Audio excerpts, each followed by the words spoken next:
इल्म कितना जरूरी है ये कम से कम मुसलमान को तो पता होना ही चाहिए।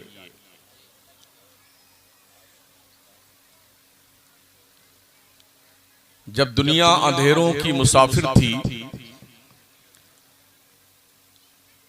यूरोप का इंसान जुल्मत कदे आलम में जंगली जानवरों की तरह फिरता था, तो इल्म की जोत अगर किसी ने जगाई है तो वो मुसलमानों ने जगाई है।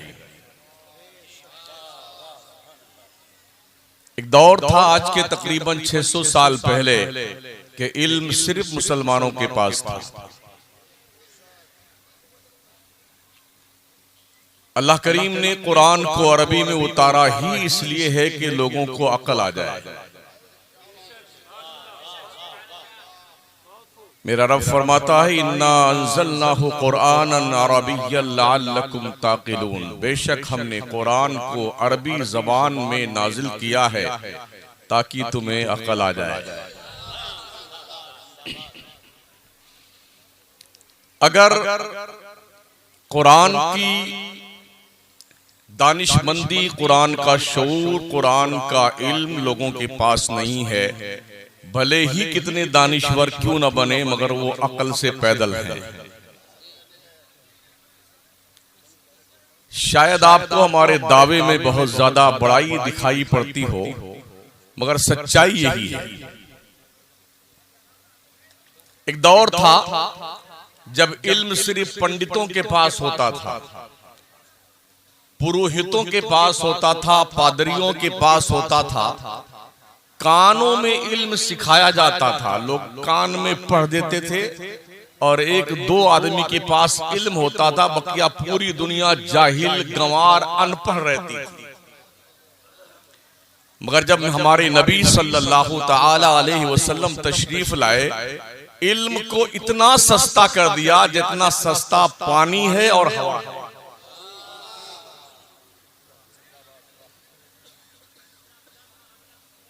पहले सिर्फ पंडित पढ़ते थे, इसीलिए पूरी कौम को बांध करके रसरी में रखते थे बेटे, और लूटते थे और खाते थे।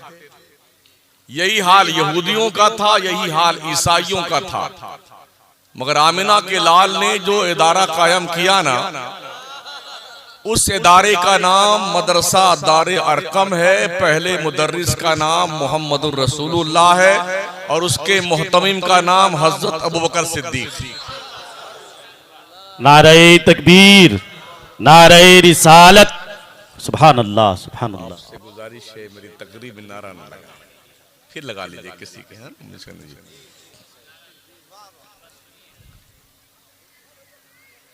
उस मदरसे में अगर मक्का का उमर पढ़ता था तो हबशा का बिलाल भी पढ़ता था।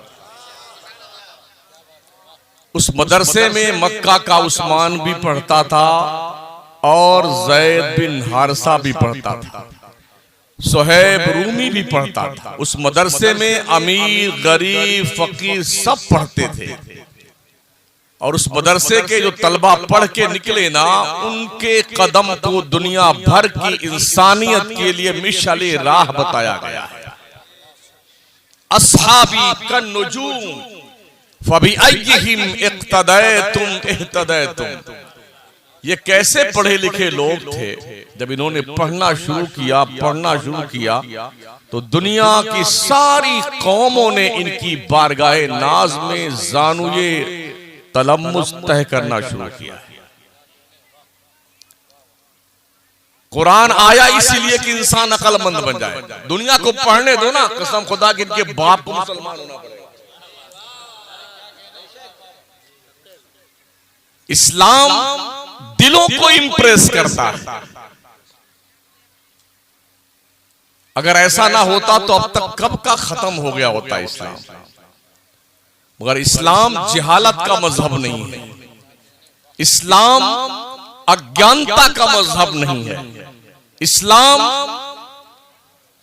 अनपढ़ लोगों का मजहब नहीं है, मगर कितनी हैरत है जिस मजहब इस्लाम के मजहबी किताब का नुज़ूल बहैसियत नुज़ूल पहली आयत अल्लाह करीम ने पहले बार जब 571 साल के बाद ईसा पैगंबर को आसमान पे उठाए जाने के 571 साल बाद जब अल्लाह अपने बंदों से मुखातब हुआ नबी के तवस्सुत से, तो पहला मैसेज ही क्वालिफिकेशन का था, इकरा, पढ़ने का।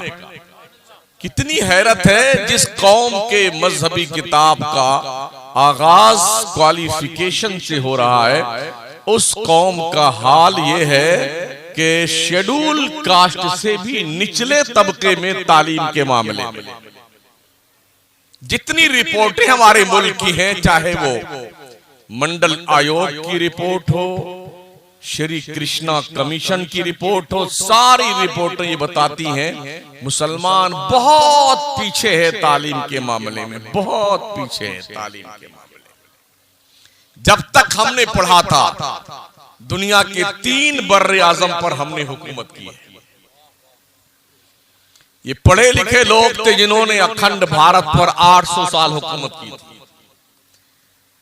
ये 8 साल में पगलाए हुए लोगों को शऊर नहीं आता है कि अगर 800 साल में एक भी मुसलमान पगला गया होता, हिंदुस्तान का नक्शा बदल गया होता, मगर ऐसा हुआ नहीं, इसलिए कि इस्लाम जबरदस्ती का मुसलमान एक्सेप्ट ही नहीं करता।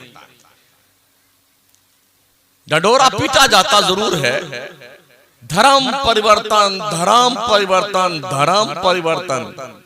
हमारा अल्लाह ही नहीं मानता ऐसे मुसलमान को मुसलमान जिसको जबरदस्ती मुसलमान बनाया जाए। इस्लाम अंधेपन का मज़हब नहीं है, फैक्ट है। पढ़िए, समझिए और फिर ईमान लाइए कि इस्लाम सच है, अल्लाह एक है। ये नहीं कि हमने चलो एक पीपल के दरख्त को एक लंगोटी पहना दी और आंखें मूंद के बैठ गए अगरबत्ती लेकर के। इस्लाम इसका मज़हब नहीं है। इस्लाम पढ़ने लिखने का मज़हब है। अल्लाह ने सारी तरक्कियां मोहम्मद मुस्तफा सल्लल्लाहु अलैहि वसल्लम के कदमों से बाज़ाब्ता बांध कर ली थी।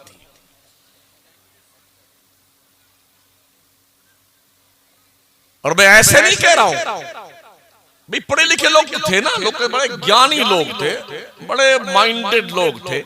आखिरकार नबी की बेअसत से पहले दुनिया ने अंतरिक्ष में प्लॉटिंग क्यों नहीं करी? दुनिया ने जमीन से खजाने क्यों नहीं निकाले? पेट्रोल डीजल की दरियाफ्त क्यों नहीं की? गैस को तलाश क्यों नहीं किया? रॉकेट क्यों नहीं बनाए? लॉन्चर क्यों नहीं बनाया? स्कड मिसाइल क्यों नहीं बनाया? आइटम बम क्यों नहीं बनाया? हमारे नबी तशरीफ लाए और वो नुस्खे कीमिया लेके आए जिस कुरान की शान ये है, वला रत्बिन वला याबिस इल्ला फी किताबिन मुबीन। ये सारा का सारा खजाना रब ने कुरान में रखा हुआ था। लोग पढ़ते गए और चांद के ऊपर प्लॉटिंग का ख्वाब देखने लगे। कितनी हैरत है, जिस कौम के पास ये खजाना मौजूद है वो जाहिल है, और जिनके पास नहीं है वो कुरान पढ़ करके हवाओं में परवाज कर रहे हैं। ओ मुसलमान पढ़, अंधभक्ति का नाम इस्लाम नहीं है, पीरों की डुगडुगी बजाने का नाम इस्लाम नहीं है। पढ़ो, इस्लाम पढ़ने का लिखने का नाम है। मेरा मौला फरमाता है, नून वल कलमी वमा यस्तुरून, कसम है कलम की और कलम जो कुछ भी लिखता है। तुमने कलम को समझा क्या है? पढ़िए, कुरान कलम के जरिए से हुक्म फरमाता, पढ़िए लिखिए। कुरान दमदार चीज है, लेकिन हमने कुरान छोड़ करके चंगो रुबाब इख्तियार कर लिया। नाचना गाना, पहले तो नचनी आते थे नाचने के लिए, अब नौजवान नाचता है। जी, किसी दोस्त की शादी हो जाए ना तो अब दूसरी जगह से नचनी, वो भी बेचारे सब कम वक्त अपने मत्थे पे हाथ रख के रोते, कमीने कहां से पैदा हो गए, मेरा धंधा चौपट। जितनी भी शादी हो ना ऐसे नाचते बेटे, अच्छा, और नाचने से पहले ये 4-5 दिन पहले ऐसा क्रीम पाउडर गाल को खुरच करके, जैसे कश्मीर का सेब नहीं होता, ऐसे लाल लाल बना लेते हैं। और सरे अक़दस पर इनके जो बाल शरीफ उगते हैं जैसे खिंजीर के नहीं होते, हाँ यहीं तक ऐसे इतना रहता है। हाँ, और यहाँ रनवे बना रहता है, यहीं पर हेलीकॉप्टर उतरे यहाँ के रुके। हाँ, और फिर ऐसे ऐसे नाचते हैं बेटे, देखा कभी कभी हैरत है। शादियों के ऐसे अक्सर मैं शादी वादी में नहीं जाता हूँ निकाह का पढ़ाने के लिए, इसलिए कि जहां जाओ निकाह पढ़ाने वहीं सारी भूतनियां वहीं मौजूद रहती हैं, जितनी भूतनी है ना। हाँ वहीं, यानी उनके शौहर भी और उनको देख ले उस वक्त तो शुबह पड़ जाए कि हमारी ही मुहतरमा है या कोई और है। और अगर रात में कोई बच्चा इनको देख ले भूतनियों को तो 14 दिन कोमा में रहेगा। हाँ, सारी की सारी मंडली कमंडली वहीं मौजूद रहती है। दुपट्टों को पता नहीं है, कपड़ों का पता नहीं है, रोकते दिखते हैं जिस्म के बाहर से, आस्तीन यहीं से गायब। इस पर भी सब्र नहीं आया तो पीठ के ऊपर इतना बड़ा कपड़ा का हिस्सा काट दिया, उसको पान बना दिया। आंखें बंद करके चलो तो कहीं दीवार से टकरा जाओगे, तो खामखा देखना ही पड़ता कि लड़ न जाए किसी से, वरना जी तो चाहता है कि अल्लाह सूरदास बना दे तो ज्यादा अच्छा रहे। ये सब ना देखने को, ये बेशर्मियां, ये बेगैरतें, ये बेहयाइयां हमारी कौम में सबसे ज्यादा। जिस नौजवान मुस्लिम कौम के बच्चों को कौम की उलझी हुई जुल्फों को संवारना चाहिए था, वो नचनिया बन गया। जो कौम क़यादत के लिए आई थी वो महकूम बन गई है। जो कौम पढ़ने लिखने के लिए आई थी वो जंगली और जाहिल बन गई है। जिस कौम को अल्लाह ने कौमी इंसानियत ही के लिए पूरी कायनात पर सुरखरुई और कामयाबी बख्शी थी, आज दुनिया के नक्शे पे पूरी मुस्लिम कौम जिल्लत का शिकार है। इसलिए कि हमने कुरान का भी रास्ता छोड़ दिया, रहमान का रास्ता छोड़ दिया, पैगंबर इस्लाम का रास्ता छोड़ दिया। खाते हैं वो जो हमारा जी चाहता। बेटे ऐसे ठूस के खाएंगे ना, किसी के यहाँ शादी वादी हो जाए जैसे 2-3 दिन से भूखे रहते हैं। पहले तो बड़ी अदब से हजरत लोग बिठाते थे, भाई सब बैठिए लाइन से, फिर प्लेट लगती थी, फिर उसमें लाके खाना डाला जाता था, फिर रोटी दी जाती थी, फिर कहते थे बिस्मिल्लाह फरमाइए, फिर लोग शुरू करते थे। और अब ऐसे लगा दिया है, कचुम्बड़ वहां है, रोटी वहां है, सब्जी वहां है, गोश्त उधर है, चावल उधर है। अब ये मंगता उठता है, प्लेट लेता है भिखारी, यहाँ से निकालता यहाँ निकालता यहाँ निकालता, मांगता फिर बफे सिस्टम है। अब जंगली लोगों, कैसे तुम्हारे अक्ल के रोशनी खत्म हो गई, तुम्हारी इज्जतें, ये तो मंगतों का काम है, मंगतों का। इसमें हम सिर्फ वही समझते हैं। इस मौके पता तो होता नहीं कि तोद शरीफ में कितना आएगा, तो भर लाते इतना बेटे, 1/4 खाएंगे और 3 हिस्से का सत्यानाश। हमारा मुल्क जितना खाना सालाना फेंकता है, इतना खाना अगर जमा किया जाए तो नेपाल, तिब्बत, भूटान, श्रीलंका को हम साल भर पाल सकते हैं। कदर कीजिए रोटी की कदर। आका करीम फरमाते हैं रोटी की इज्जत करो। जिस कौम से रोटी रूठ जाती है पलट कर उस कौम में वापस नहीं आती है। इसलिए खड़े खड़े खाना बंद कीजिए। हमने एक ही जानवर देखा दुनिया में जो इनकमिंग भी खड़े खड़े, आउटगोइंग भी खड़े खड़े, उसे कहते हैं गधा।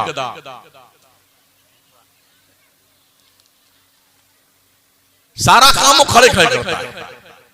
और आज हमारा मुसलमान ये करता है और समझता है कि हम बहुत हाई फाई हो गए।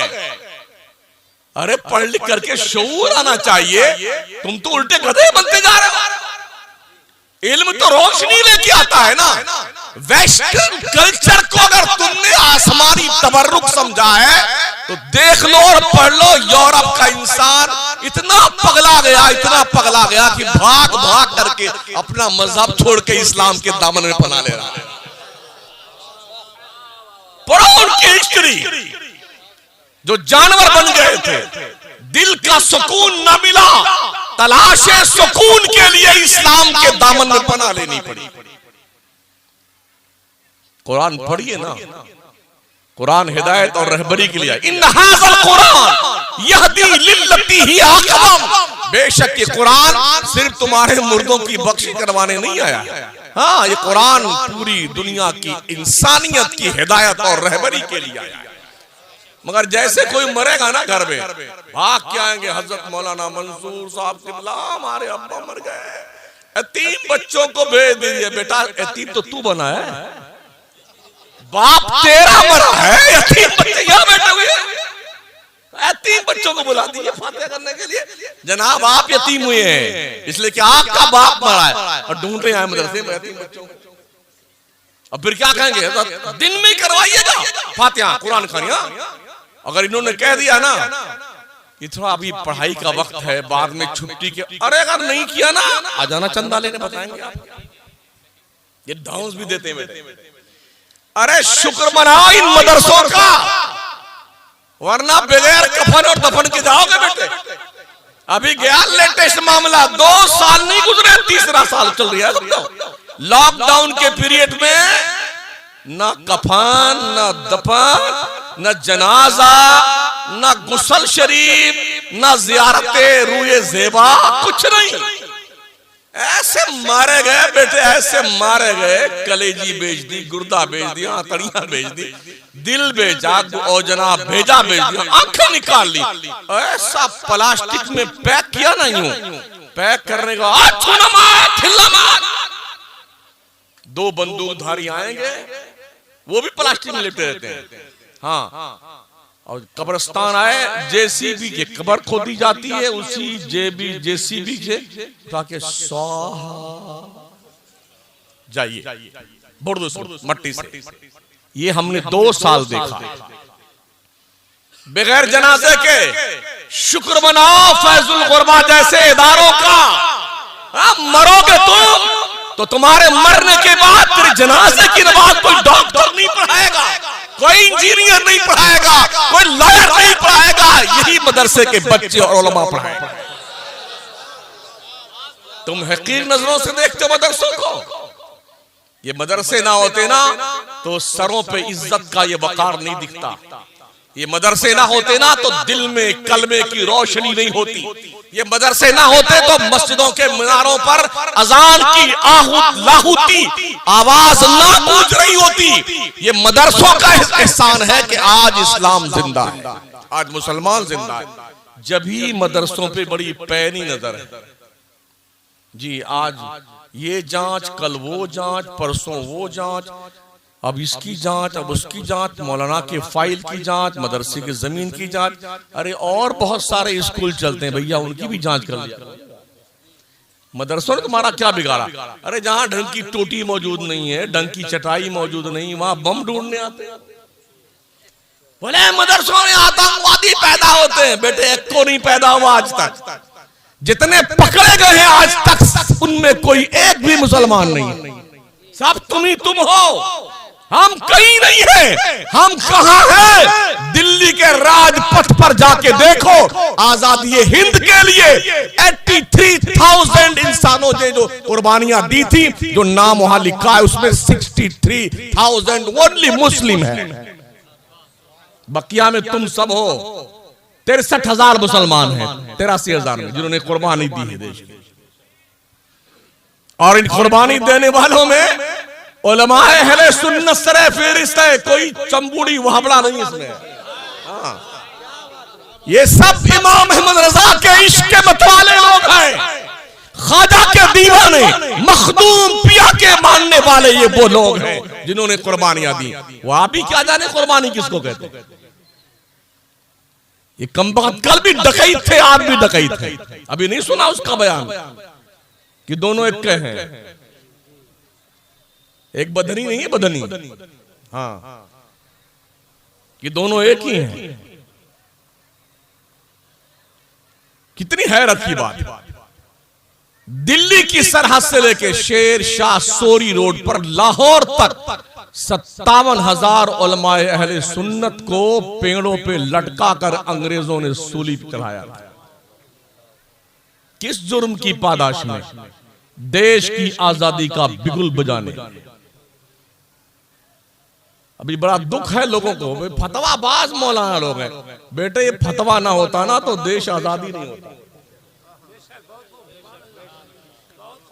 आजादी नहीं होता देश। ये अल्लामा फजल हक खैराबादी का फतवा था। पूरे हिंदुस्तान के हिंदू मुस्लिम सिख ईसाई को एकजुट होकर के मतवाला और दीवाना बनकर देश की आजादी के लिए सीना सुपर होने का हौसला अता फरमाया। ये मदरसे के मौलाना का फतवा था, जिन पर तुम्हारी नजरों में आज खून चढ़ा हुआ है। अरे हमें काम तो करने दो ना मदरसे वालों को। कसम खुदा की हमारे मुल्क की सरहद पर कोई आंख तो उठाकर देखे, हमें काम तो करने दो। हम बताएंगे देश की वफादारी क्या होती है। हम देश की भक्ति नहीं करते हैं, देश से प्रेम करते हैं। हम भक्ति तो मोहम्मद मुस्तफा की नहीं करते, इबादत हम सिर्फ खुदा की करते हैं, प्यार हर किसी से करते हैं। देश के जर्रे जर्रे से, देश के पानी के कतरे कतरे से, हर पत्ते से हम प्यार करते हैं। समझ रहे हैं? बोले हाँ देश भक्ति के गीत गाइए। हम तो देशभक्ति के गीत कभी नहीं गाएंगे, देश प्रेम होने के गीत गाएंगे। बड़ा फर्क है, बड़ा फर्क है देशभक्ति में और देश प्रेमी में। जो भक्ति करता है वो आंखें मूंद के बैठता है, कुछ नहीं दिखता उसे, और प्रेम करता है वो चारों तरफ देख के चौकन्ना रहता है कहां से अटैक होने वाला है।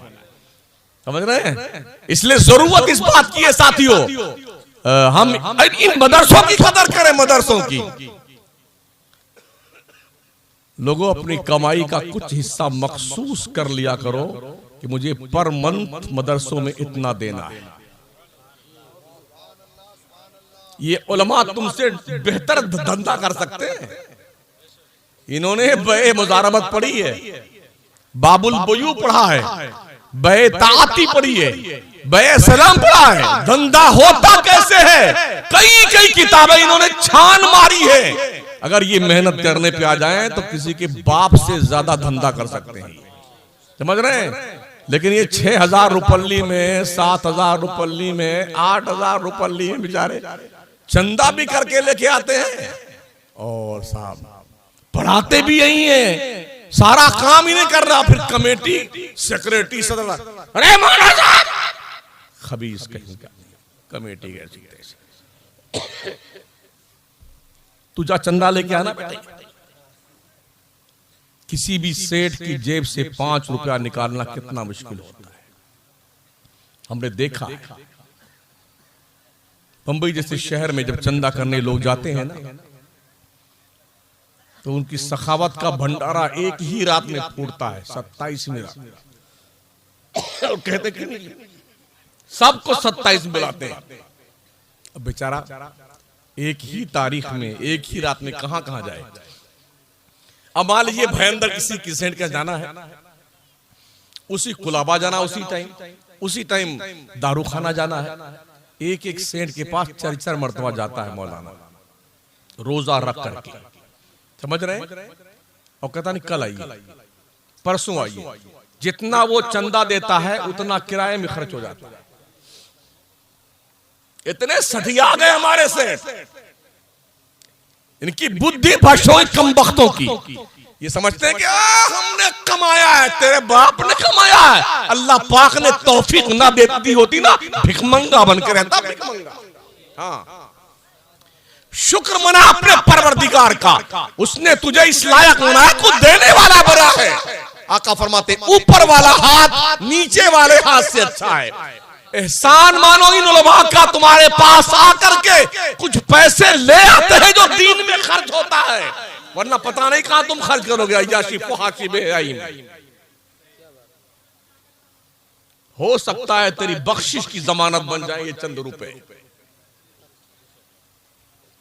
मदरसों का हाल देख रहे हैं, कहीं की ईंट कहीं का रोड़ा, भानमती ने कुंभा जोड़ा।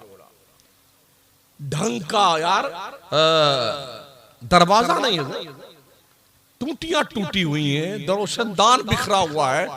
और जो खिड़कियां लगी हैं, अगर वो खिड़की लग गई है तो खिड़की में दरवाजे नहीं है। सर्दियों के मौसम में कड़कती हुई सर्दी और तड़पते हुए बच्चे। नहीं, हमारी आवाज खुद बिगड़ी हुई है, आप परेशान ना होइए, ठीक ठाक हो जाएगी। अरे कुछ मत बढ़ाइए, सब ठीक ठाक है। हाँ, थोड़ा जुकाम उकाम हो गया ना पानी बदलने से, तो चलता रहता है, खांसी वासी आती रहेगी, काम अपना होता रहेगा।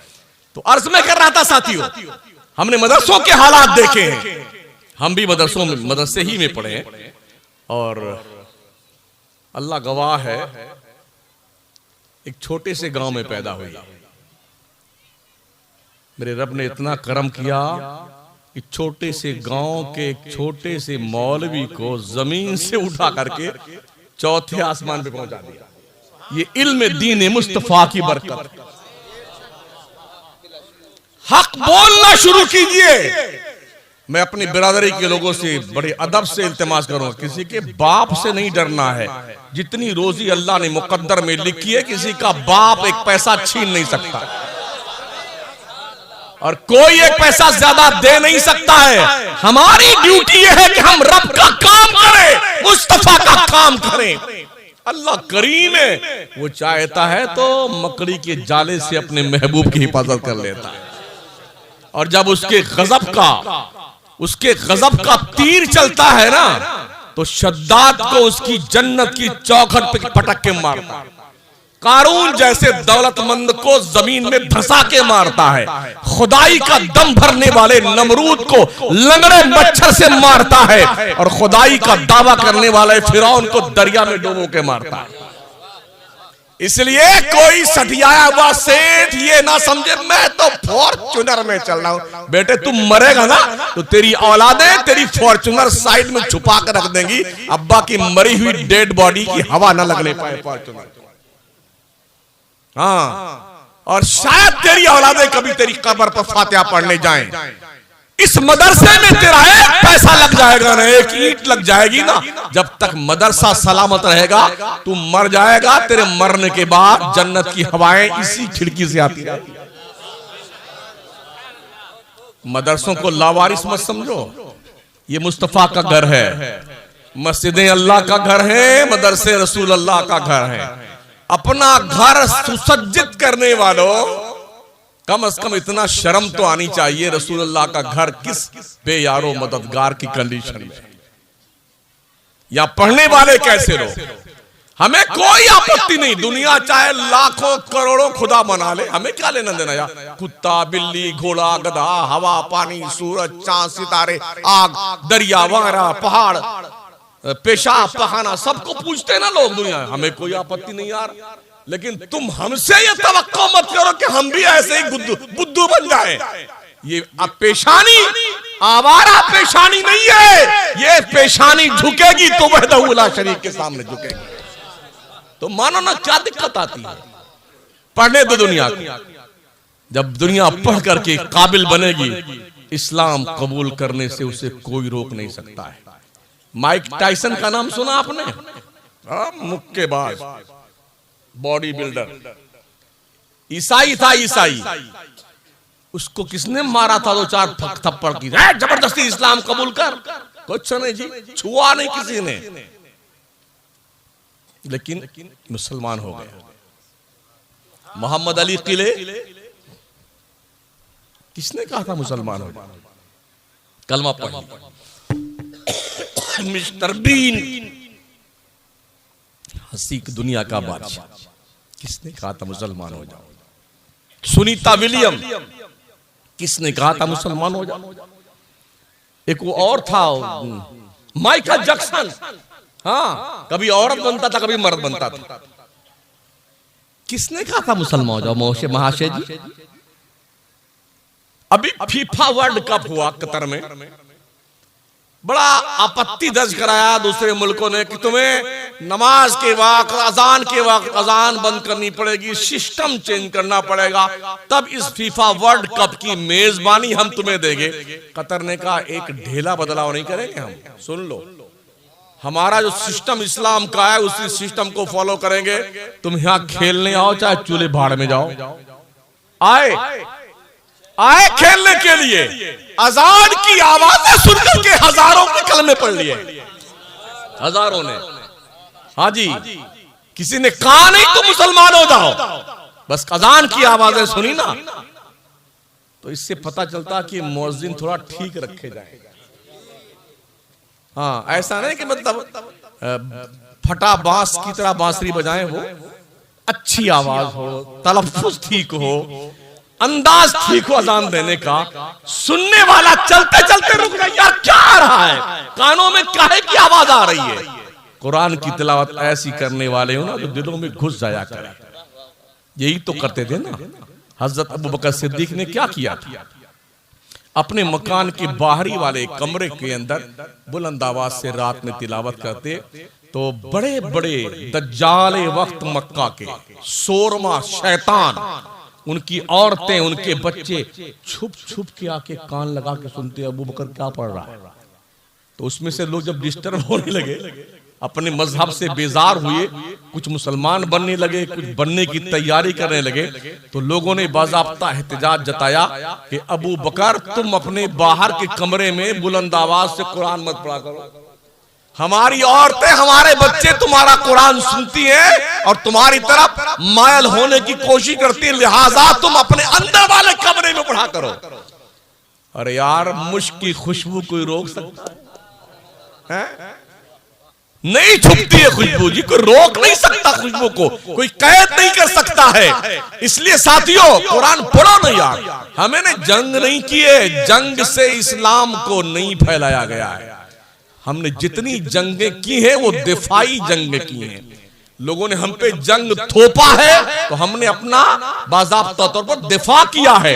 इस दिफा में हाल ये रहा, सूखी रोटी जौ की खाने वाले, फटी फटी जूतियां पहनने वाले, फटे पुराने कपड़े पहनने वाले। जानते हो जब मक्के और मदीने के बाउंड्री से बाहर निकले, कैसरो किसरा की उस दौर की सुपर पावर ताकतों को रोक कर रख दिया मुसलमानों ने। जैसे अमेरिका है, चाइना है, इजराइल है, ब्रिटेन है, ऐसे उस जमाने की सुपर पावर ताकतें थी। मुस्तफा ने फरमाया था, इज़ा हलका किसरा फला किसरा बादहू व इज़ा हलका कैसरा फला कैसरा बादहू। जब किसरा हलाक होगा, कयामत तक कोई दूसरा किसरा नहीं पैदा होगा। जब कैसर हलाक होगा, कयामत तक कोई दूसरा कैसर पैदा नहीं होगा। हमने देखा किसरा का वो महल बगदाद मुअल्ला में सलमान फारसी के मजार के पास में, अल्लाह की कसम वो किसरा का महल, अल्लाह अल्लाह, जिसकी मेरे बारे में मेरे आका ने पेशीन गोई फरमाई थी। नबी के दीवानों ने नबूवत के ऐलान के कुल 35-40 साल के अंदर इन सारी हुकूमतों को पैरों तले रौंद कर रख दिया। कौन सी ताकत थी उनके पास? दिल में खुदा की मोहब्बत का सौदा था, दिमाग में और दिल में मुस्तफा के प्यार का चिराग था, उसवे मोहम्मदी उनका किरदार था। जिधर गुजरते थे लोग कहते थे यार यही मजहब थी। मुसलमानों को देखकर लोग मुसलमान होते थे, देख देख के मुसलमान होते थे। आज तो करोड़ रुपए, हमारे यहाँ अयोध्या है ना उत्तर प्रदेश में, उस नदिया के किनारे करोड़ों रुपए चिराग पे जला देते हैं। जब दीपावली का दिन खत्म होता है ना, तो दूसरे दिन औरतें, जो भुक्खड़ औरतें बेचारी गरीब, अयोध्या का पता तुम्हें, जिस नाम को लेके पूरे देश को जलाया जा रहा है ना, उस अयोध्या में 90% गैर मुस्लिमों की तादाद पाई पाई की मोहताज है। कहां बैठे हैं आप महोदय जी? वो जाकर के उन जले हुए दीप से वो तेल खुरच खुरच करके ला करके घर में सब्जी बना के खाते हैं। देश की जनता की गुर्बत का एहसास नहीं है इन जालिम लुटेरों को कि कौम कहां जा रही है, तबाह बर्बाद हुई जा रही है, भूखे मर रही है दुनिया, और हालत यह है कि बेटे अय्याशी की सेज सजा रहे हैं। झुंझुना पकड़ा दिया, मस्जिद मंदिर, मुसलमान हिंदू, और शमशान कब्रिस्तान, हिंदुस्तान पाकिस्तान। और ऐसा डराया जाता पाकिस्तान आ जाएगा, पाकिस्तान आ जाएगा, पाकिस्तान। आंखों में धूल झोंकते हो। हमारे देश में 29 स्टेट हैं हिंदुस्तान के, 29। सिर्फ उत्तर प्रदेश में जो जनरेशन है 23.5 करोड़ की है, 23.5 करोड़ ओनली उत्तर प्रदेश में। पूरे पाकिस्तान की टोटल आबादी 22 करोड़ है। इस 22 करोड़ की जनता को के जरिए से 135 करोड़ के देशवासियों को जलाते हो, डराते हो, मूर्ख कहीं के। है हमारे उत्तर प्रदेश के बराबर पूरे पाकिस्तान की पॉपुलेशन नहीं, मगर दे दिया झुनझुना बजाते रहो, बजाते रहो, लड़ते रहो, मरते रहो, मॉब लिंचिंग करते रहो, करवाते रहो, आग लाते लगाते रहो और मरते रहो। और इनके बेटे जर्मनी, लंदन, कनाडा, बर्तानिया, हॉलैंड यहां पढ़ रहे हैं। हम भी एमएलए, बेटा भी एमएलए, हम भी एमपी, बेटा भी एमपी, हम भी मिनिस्टर, बेटा भी मिनिस्टर। और ये बुद्धू लोग झुनझुना बजाओ, मजाक मजाक, हिंदू मुस्लिम, हिंदू मुस्लिम, हिंदू मुस्लिम। इसलिए देशवासियों, इन डकैतों से होशियार रहो जिन्होंने डकैती डाली है देश के लोगों को। पाकिस्तान हमारे मुल्क के सामने एक चूजा है, मुर्गी का चूजा, उसकी कोई वैल्यू नहीं। समझ रहे हैं? ये जिस तरह से लोग व्हाट्सएप नहीं खेलते हैं, ऐसे ही कश्मीर के सरहद पर ये हमारे हिंदुस्तान के फौजी और पाकिस्तान के फौजी वहां भी पाकिस्तान हिंदुस्तान खेलते रहते। समझ रहे हैं? जब उधर पाकिस्तान का दिन आता है तो हमारे फौजी जाकर के मिठाई खिलाते हैं। यहाँ हिंदुस्तान की 15 अगस्त का दिन आता है तो वहां के फौजी इनको जो है लड्डू खिलाते हैं कि यहाँ तुम हंगामा मचाए रहो ताकि हम पूरे देश में जनता को डराते रहे, ताकि हमारी हुकूमत बची रहे। आंखों देखी बात कर रहा हूं, बॉर्डर पे करीब करीब जाकर के घूम के आया हूं कश्मीर में। ये हालत है। इसलिए देश की जनता को पढ़ना चाहिए, दिमाग का इस्तेमाल कीजिए, पढ़िए।